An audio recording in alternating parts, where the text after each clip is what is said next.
Assalamualaikum warahmatullahi wabarakatuh. Selamat pagi. Bagaimana kabarnya hari ini? Apa ada yang tidak hadir? Sebelum memulai pelajaran, kakak minta benda-benda atau buku-buku yang tidak berkaitan dengan mata pelajaran fisika bisa disimpan ke tasnya terlebih dahulu, seperti komik atau novel. Silahkan dimasukkan ke dalam tas terlebih dahulu. Selanjutnya silahkan cek di bawah meja apakah ada sampah. Jika ada sampah, silahkan dibuang ke tempat sampah yang ada di depan kelas. Sebelum memulai pembelajaran kali ini, marilah kita berdoa supaya kita diberi kelancaran dalam belajar. Berdoa dapat dimulai. Bismillahirrahmanirrahim. Rabbi zidni ilma warzuqni fahma wa tawaffani muslimin. Amin. Berdoa dapat diakhiri. Setelah kita berdoa, mungkin kita bisa mengingat kembali apa yang kita pelajari pada minggu lalu. Apa ada yang tahu kemarin kita udah membahas apa? Silakan. Iya, benar banget. Pada pertemuan sebelumnya, kita telah mempelajari mengenai pengukuran arus listrik dan pengukuran tegangan listrik. Kalau kita lihat, pada lampu dapat menyala karena adanya arus listrik yang mengalir. Arus dihasilkan dari sumber tegangan, dapat berupa baterai dari kutub positif menuju ke kutub negatif. Nah, untuk mengukur arus, maka kita dapat menggunakan alat yang bernama ampermeter. Dan untuk mengukur tegangan, kita dapat menggunakan alat yang bernama voltmeter. Sebelum memasuki materi berikutnya, marilah kita memfokuskan diri kita untuk belajar, yaitu dengan ice breaking. Pada ice breaking kali ini, kita akan melakukan permainan tebak gambar. Soal pertama, silahkan tebak gambar apa yang muncul. Ya, benar. Ya, jawabannya adalah fisika. Pertanyaan yang kedua yaitu silakan ditebak. Ya, benar, jawabannya belajar. Nah, pada kesempatan kali ini kita akan mempelajari tentang hukum Ohm. Hukum Ohm dinamai dari nama penemunya, yaitu ahli fisika asal Jerman yang bernama George Simon Ohm. Hukum Ohm digunakan untuk menghitung tegangan listrik, hambatan listrik, kuat arus dalam suatu rangkaian listrik. Tentu kalian tidak asing dengan persamaan ini, bukan? Persamaan V sama dengan I kali R. Persamaan ini digunakan pada hukum Ohm di mana V adalah tegangan listrik yang diukur dalam satuan volt, I adalah arus listrik yang diukur dalam satuan ampere, kemudian R adalah hambatan yang diukur dalam satuan ohm, yang diambil dari nama Mr. George Simon Ohm. Adapun bunyi hukum Ohm adalah kuat arus dalam suatu rangkaian berbanding lurus dengan tegangan pada ujung-ujung rangkaian dan berbanding terbalik dengan hambatan rangkaian.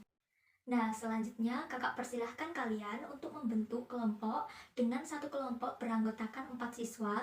Kita akan melakukan penyelidikan tentang hukum Ohm dengan menggunakan simulasi yang dapat dibuka melalui handphone atau laptop. Kakak harap kalian bisa aktif dalam berdiskusi dan bekerja sama sehingga dapat menyelesaikan lembar kerja yang akan kakak bagikan. Untuk kelompoknya dengan teman sebangku dan teman bangku depan atau belakangnya bagaimana? Setuju? Baiklah, silakan mempersiapkan alat tulisnya sembari kakak membagikan lembar kerja. Kalian bisa mengikuti arahan pada video yang kakak bagikan minggu lalu dan pada lembar kerja. Silahkan dimulai dan kakak akan mengunjungi kalian bergantian supaya penyelidikan ini dapat berjalan dengan lancar. Semuanya sudah mendapat lembar kerja? Ada yang belum? Oke, kalau sudah semuanya, semangat mengerjakannya ya.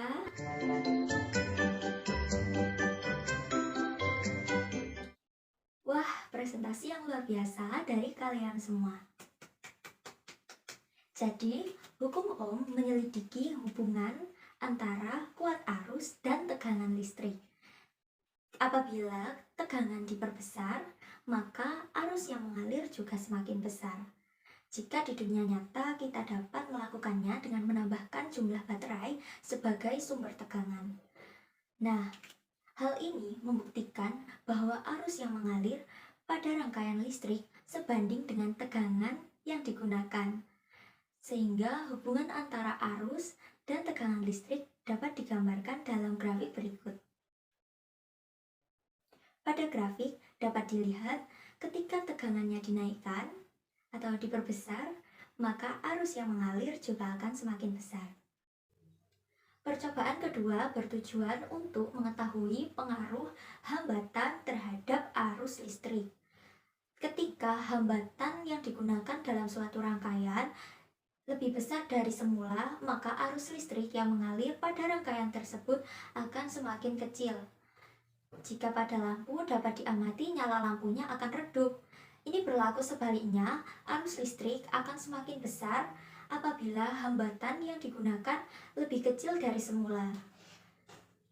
Dengan demikian, arus listrik berbanding terbalik dengan hambatan rangkaian.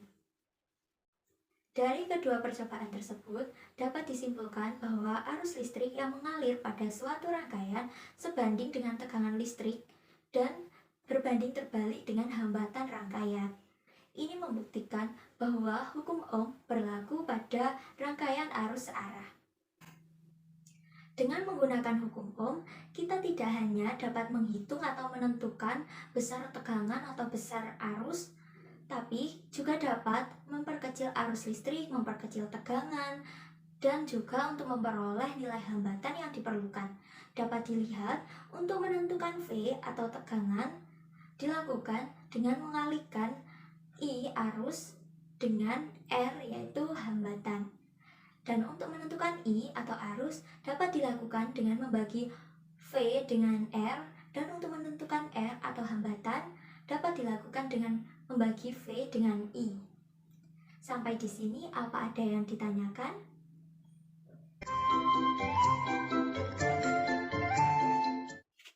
Wah, pertanyaan yang bagus.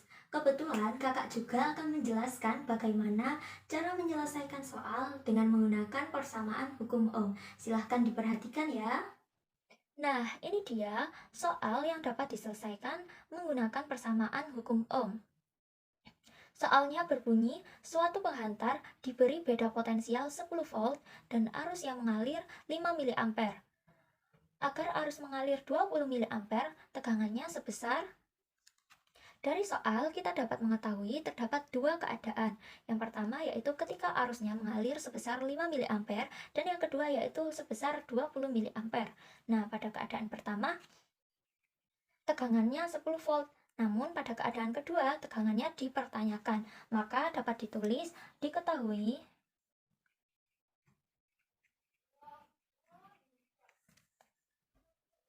V1 atau V dalam keadaan yang pertama sebesar 10 volt.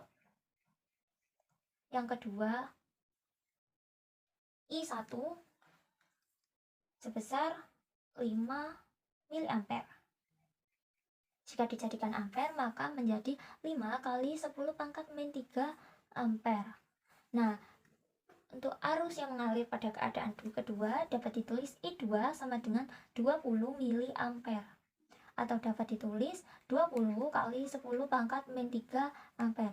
Dapat ditulis juga menjadi 2 kali 10 pangkat min 2 ampere. Nah, tadi yang tidak diketahui pada keadaan kedua adalah tegangannya alias dipertanyakan. Jadi ditanya V2.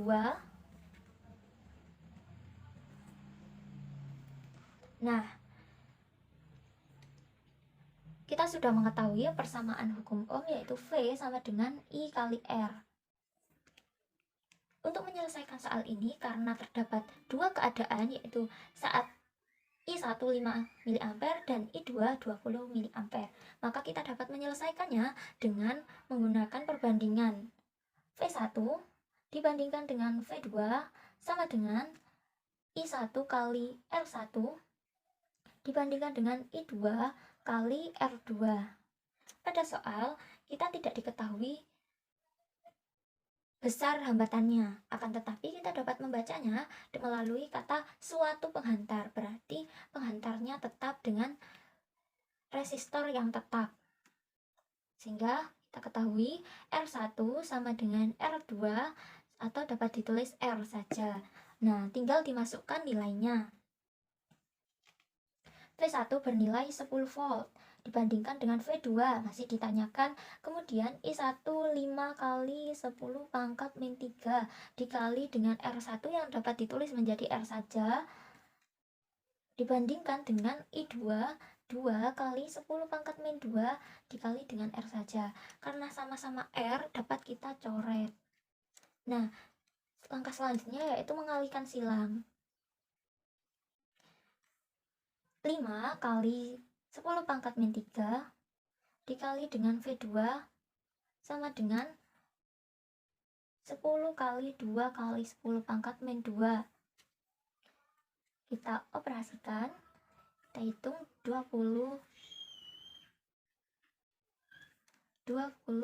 kali 10 pangkat min 2. Untuk menentukan V2 ini, maka 5 kali 10 pangkat min 3 ini dipindah ruas menjadi dibagi. V2 sama dengan 20 kali 10 pangkat min 2 dibagi dengan 5 kali 10 pangkat min 3. 20 bagi 5 adalah 4. Nah, untuk pembagian bilangan berpangkat kita dapat mengurangi pangkatnya, nilai pangkatnya. Jadi 10 pangkat min 2 dikurangi min 3 atau 10 pangkat min 2 ditambah 3, maka dapat ditulis 4 kali 10 pangkat 1 atau setara dengan 40 volt. Jadi tegangan yang diperlukan agar arus dapat mengalir sebesar 20 mA adalah 40 volt. Sampai di sini apa ada yang ditanyakan?